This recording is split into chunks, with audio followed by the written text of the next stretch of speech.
reflect on how you came to know Charlie Kirk and what you've observed of the incredible legacy he's left on us. Matt, and thank you for having me. You know,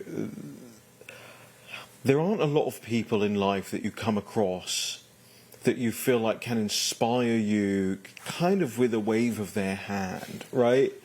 You know, doing Charlie's show all the time, as I would, seeing him at all the events, you know, he always got down to brass tacks, but he was always incredibly kind about it and incredibly motivating about it.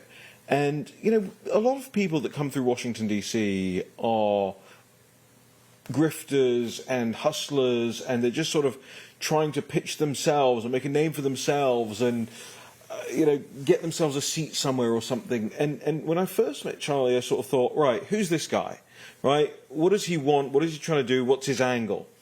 And it became abundantly clear to me very quickly that this is somebody who, and you know me for long enough. I regard myself as a true believer. I sort of throw myself in front of as many buses as humanly possible to try and move the cause forward, right? It became abundantly clear to me that this guy was that, but to a scale that I had never seen before. You know, he was true to his faith. He was true to his beliefs in family. He was true to this belief system that actually America's best days are not behind it. America's best days are in front of it.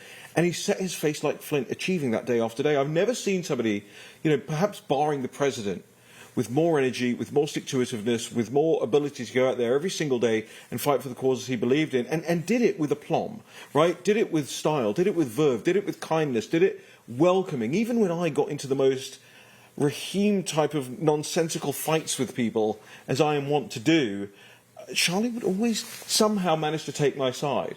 You know, like, we have a place for you here. And that's how he was with everyone.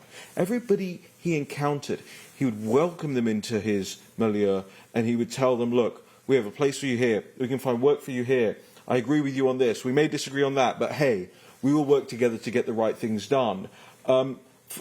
Reflecting on this terrorist atrocity, domestic terrorist atrocity of the assassination in the last 24 hours, I sort of, I'm British, so we have a bit of a stiff upper lip about such things.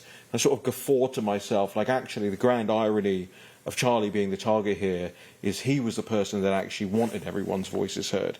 He was the one who went out there and actually encouraged people to speak their minds, whether or not they agreed with him.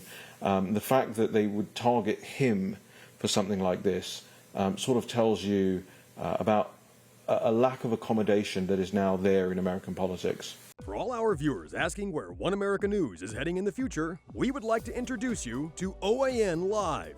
OAN Live is the best way to stay up to date on all of the hard-hitting, straight-shooting, national and international headlines. And the best part is, OAN Live is only $4.99 per month. All the credible, honest, unbiased reporting One America News offers at a fraction of the cost of cable. Just go to OANN.com to easily sign up for OAN Live and stay informed.